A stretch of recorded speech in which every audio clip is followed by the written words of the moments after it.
आज हम सीखेंगे कूलॉम्स लॉ। Coulomb's law. हमने माना यहाँ पे कि हमारे पास दो आवेश है, एक हमारा है Q1 और दूसरा है Q2, दोनों ही स्थिर है और इन दोनों ही आवेशों के बीच की हम दूरी मान लेते हैं स्मॉल r हम मानते हैं।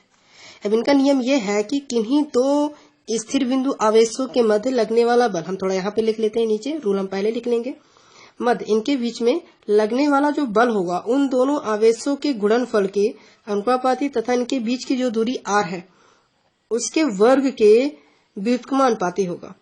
इसको यहाँ पे हम समीकरण 1 मान लेते हैं, इसको समीकरण 2। अब इनका जो नियम है उस नियम को हम यहाँ पे लिख लेते हैं कि किन्हीं दो, क्या था कि किन्हीं दो स्थिर बिंदु आवेशों के मध्य लगने वाला आकर्षण या प्रतिकर्षण, चाहे आकर्षण हो चाहे प्रतिकर्षण, आकर्षण या प्रतिकर्षण बल उन आवेशों के गुणनफल के अनुक्रमानुपाती तथा उनके बीच की दूरी के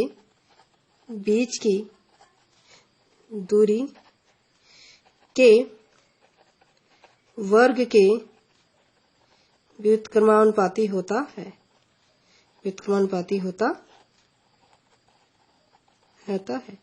इसे ही कूलॉम का नियम कहते हैं, इसे कूलॉम का नियम कहते हैं। अब देखिए, दोनों आवेशों के बीच की दूरी के गुणनफल के अनुपाती तथा उनके बीच की दूरी r के वर्ग के व्युत्क्रमानुपाती। हम यहाँ पे लिख देंगे कि समीकरण 1 व समीकरण 2 से हम यहाँ पे प्राप्त करेंगे F = Q1 Q2 upon r²। ये हमारा 3rd नंबर इक्वेशन मान लीजिए। यहाँ पे जो प्रपोर्शनल जो अनुक्रमानुपाती है वो हटेगा, कोई ना कोई कांस्टेंट आएगा। हमने माना यहाँ पे कांस्टेंट आएगा K, Q1 Q2 upon r² हम यहाँ पे कर देते हैं। यहाँ से प्रयोगों द्वारा हमने इस वैल्यू, इस K की जो वैल्यू है, अगर हम बात करेंगे तो इस K की वैल्यू हम मानते हैं K बराबर 9.0 × 10⁹ न्यूटन इंटू मीटर स्क्वायर प्रति कूलॉम स्क्वायर होता है। या हम इस K की वैल्यू अगर हम बात करें तो इसकी वैल्यू हम 1/4πε0 भी लिखते हैं। अतः अब हम कह सकते हैं जो ये F है = ये हमारा 4th नंबर इक्वेशन अगर मान लें तो F = हम क्या लिख सकते हैं यहाँ पे कि F = 1/4πε0 Q1 Q2 upon r²। या हम लिख सकते हैं, क्योंकि हम इसके जगह पे क्या लिख सकते हैं, इतना लिख सकते हैं वैल्यू, तो हम यहाँ पे लिख सकते हैं 9.0 × 10⁹ Q1 Q2 upon r²। Force की जो बल का जो मात्रक होता है वो न्यूटन होता है। आप यहाँ पे कैपिटल N रख सकते हैं। अब बात करें कि यहाँ पे एप्सिलॉन0 जो हमारा एप्सिलॉन0 होता है वो एप्सिलॉन0 होती है हमारी निर्वात की वैद्युतशीलता होती है और इसकी वैल्यू भी होती है। इसकी वैल्यू आपकी क्या होती है, हम यहाँ से बताएंगे। इसकी एप्सिलॉन0 की होती है, ये वैल्यू होती है 8.85 × 10⁻⁻12 कूलॉम स्क्वायर प्रति न्यूटन इंटू मीटर स्क्वायर, यह होता है आपका। अब हम यहाँ से इसको बॉक्स के रूप में कर दीजिए आप, ये हमारा फार्मूला है। अगर अब इसमें एक कंडीशन आती है कि यदि मान लीजिए यहाँ पे जो दोनों आवेश हैं Q1 Q2, इन दोनों आवेशों के बीच में कोई एक परावैद्युतांक रख दिया जाए। परावैद्युतांक मतलब होता है कुचालक पदार्थ। जैसे कुचालक पदार्थ मतलब यदि हो जाए, यदि कुचालक पदार्थ के अंतर्गत आप जानते हैं, जैसे आप रख दें, जैसे कांच, मोम रख दें, कांच हो गया, मोम हो गया, आप कागज भी रख सकते हैं इत्यादि। अगर ये आ जाए तब इसके लिए क्या करेंगे आप, तो उसके लिए यहाँ पे होता है F = 1/4πε0। उसके लिए यहाँ पे K लग जाता है, K Q1 Q2 upon r² हो जाएगा। इसका मात्रक आप न्यूटन कर दीजिए। अब आप कहेंगे यहाँ पे K क्या है, तो K बराबर होता है, ये पदार्थ का परावैद्युतांक होता है, पदार्थ का परावैद्युतांक होता है, वैद्युतांक, ठीक है, परावैद्युतांक होता है। अब हम यहाँ पे क्या करते हैं कि इसकी सरलता, क्योंकि हम यहाँ पे एप्सिलॉन0 की बार बार लिख रहे थे, तो इसकी सरलता के लिए हमने क्या किया है कि एप्सिलॉन0 की जगह पे हमने क्या कर दिया, सॉरी यहाँ पे एप्सिलॉन रहेगा तो यहाँ पे कर दीजिए आप। तो एप्सिलॉन 0 के की जगह पर आप कर सकते हैं, यहाँ पे एप्सिलॉन करेंगे। अब आप कहेंगे कि एप्सिलॉन क्या है यहाँ पे, तो एप्सिलॉन आपका होता है ये, एप्सिलॉन है क्या, परावैद्युतांक है। और ये परावैद्युतांक है, ठीक है। अब इसके बाद अगर हम कर सकते हैं यहाँ पे F इज इक्वल टू क्या लिख सकते हैं, 1/4 पाई एप्सिलॉन, क्या लिखेंगे, एप्सिलॉन हो जाएगा Q1 Q2 upon R square. यहाँ पे इसको एक बॉक्स के रूप में कर दीजिए और इसका मात्रा क्या है आप न्यूटन कर दीजिए, ठीक है। ये आपका होता है पूरा आपके कूलॉम का नियम होता है। अब इसका सेकंड नंबर ऑप्शन होगा हम जिसमें पढ़ेंगे वेक्टर के रूप में, किसमें, वेक्टर के रूप में।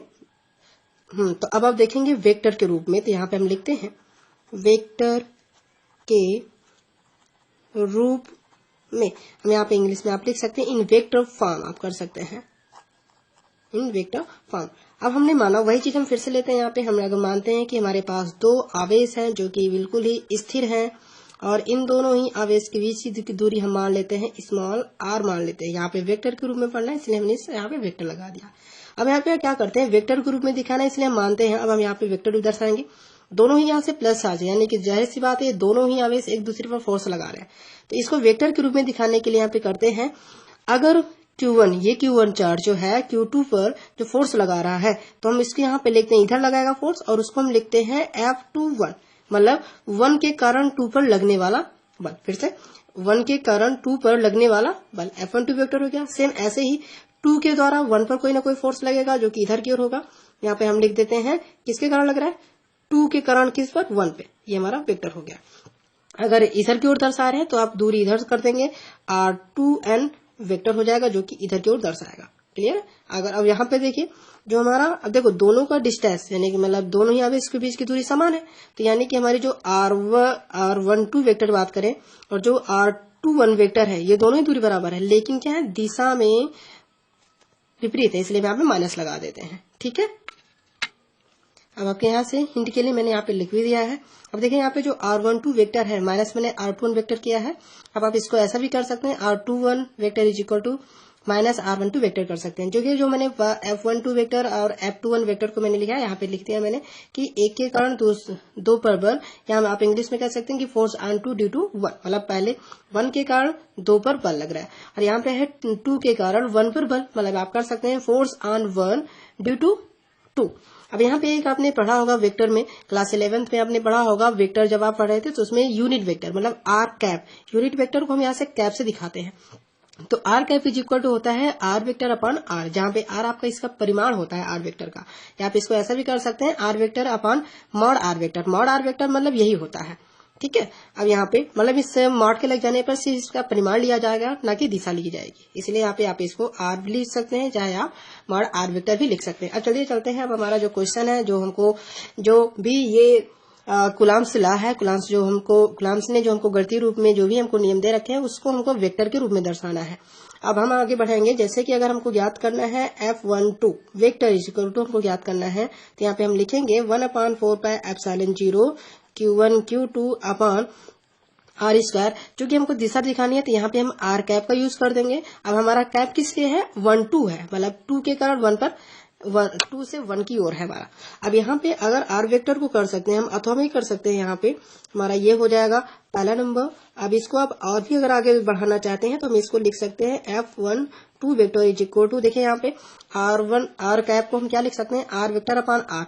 जब 1 2 रहेगा तो आप यहाँ पे 1 2 कर देंगे, तो यहाँ पे आप पूरा लिख देंगे कि 1/4 pi epsilon 0 Q1 Q2 upon R square into, अब यहाँ पे आर कैप की जगह पर हम लिख सकते हैं आर वेक्टर अपॉन आर लिख सकते हैं। अब 1 2 है तो आप भी 1 2 लगा दीजिए, अब यहाँ पे आर वेक्टर हो जाएगा। अब देखिए यहाँ पे ये भी आप कर देंगे R12 कर देंगे, R12 नहीं करेंगे तब भी वापस सही है, आप कर सकते हैं F12 vector is equal to 1/4 pi epsilon 0, यहाँ से हो जाएगा Q1 Q2 upon are cube, आप कर सकते हैं यहाँ से 1 2 आप हटा भी सकते हैं, इसके लिए are cube into R12 vector के लिए यही आपको दिशा प्रमाणित कर दे रहा है। अब हमारा ये होता है आपका वेक्टर के रूप में वेक्टर फॉर्म। अब हमने इसे दिखा दिया, अब इसके बाद हम दूसरा वाला दिखा देंगे, इसको हम पहला नंबर मान लीजिए समीकरण। हम दूसरे के लिए करते हैं F21 वेक्टर, ठीक है। तो F21 वेक्टर के लिए हम कर देंगे, यहाँ पे 1/4 पाई एप्सिलॉन 0 सेम वैसे ही Q1 Q2 upon R square, और इसको वेक्टर के रूप में दिखाने के लिए हम आर कैप का यूज कर देंगे। और आपका वेक्टर किस ओर से है, 1 से 2 की ओर है, ठीक है। अब यहाँ से सेम ऐसे जैसे यहाँ पे है वैसे आप यहाँ पे दर्शा देंगे। तो F21 vector is equal to हो जाएगा 1/4 pi epsilon 0 Q1 Q2 upon R square into R21 vector upon R. अब यहाँ से ये आर स्क्वायर है, यहाँ पर एक आर है, मतलब 2 यहाँ पे 1 यहाँ पे, टोटल कितने हो जाएंगे आपके पास, 3 हो जाएंगे। तो F21 vector is equal to हो जाएगा आपका 1/4 pi epsilon 0 Q1 Q2 upon ये हो जाएगा आपका RQ, और इसको वेक्टर के रूप में जो आपका लगा है उसको आप लगा दीजिए यहाँ पे। अभी हमारा बन जाएगा दूसरा नंबर मान लीजिए, अभी हमारा हो गया। अब थोड़ा सा इसमें इनके बीच का अगर रिलेशन देख लें तो रिलेशन के लिए अगर आगे देखें यहाँ पे थोड़ा सा देखिएगा, बहुत ही सरल है। F21 वेक्टर इज इक्वल, इसी को ले लेते हैं, तो 1/4 pi epsilon 0 Q1 Q2 upon RQ। अब यहाँ पे देखिए जो आपको दिखाया गया है, यहाँ पे लिखा है आपने R21 वेक्टर, और थोड़ा सा और ऊपर देखिए यहाँ पे देखिए R21 को आप क्या लिख सकते हैं, R21 को मतलब -R12 वेक्टर लिख सकते हैं ना। हम यहाँ पे लिख देंगे, यहाँ पे लिख देंगे हम -R12 वेक्टर, ठीक है। अभी माइनस हम पहले कर देंगे, तो F21 vector is equal to हो जाएगा माइनस में 1/4 pi epsilon 0 Q1 Q2 upon RQ, यहाँ पे R12 वेक्टर हो गया, ठीक है। अब थोड़ा आप इसको ध्यान से देखिए, तो ये जो अगर हम माइनस को छोड़े तो ये पूरा का पूरा इक्वेशन जो है ये रहा हमारा।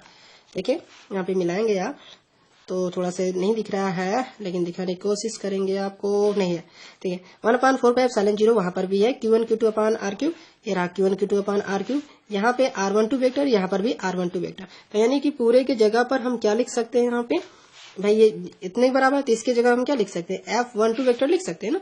तो माइनस हो गया, F क्या लिखना है, F12 वेक्टर। अब इनके बीच का रिलेशन हो गया, देखिए हमको क्या रिलेशन मिला कि F12 vector is equal to क्या होता है, माइनस F12 वेक्टर। मतलब दोनों ही बल आपके क्या है, परिमाण में समान है लेकिन दिशा में क्या है, एक दूसरे के विपरीत है, इसलिए यहाँ पे माइनस लगा है। यही आपका रिलेशन होता है, ठीक है। ये आपका पूरा का पूरा कूलॉम का नियम था, ठीक है, वेक्टर के रूप में भी, ठीक है। Thank you. अगर किसी भी स्टूडेंट को किसी भी प्रकार की इसमें आपत्ति त्रुटि हो रही है, अगर किसी प्रकार से उनको कुछ भी क्वेश्चन करना है तो वो पूछ सकते हैं अपने कमेंट बॉक्स में जा करके। और हाँ, अगर आपको वीडियो अच्छा लगा हो तो इस वीडियो को लाइक शेयर कमेंट जरूर कीजिएगा, अपने दोस्तों के साथ आप जरूर इसको शेयर कीजिएगा। Thank you.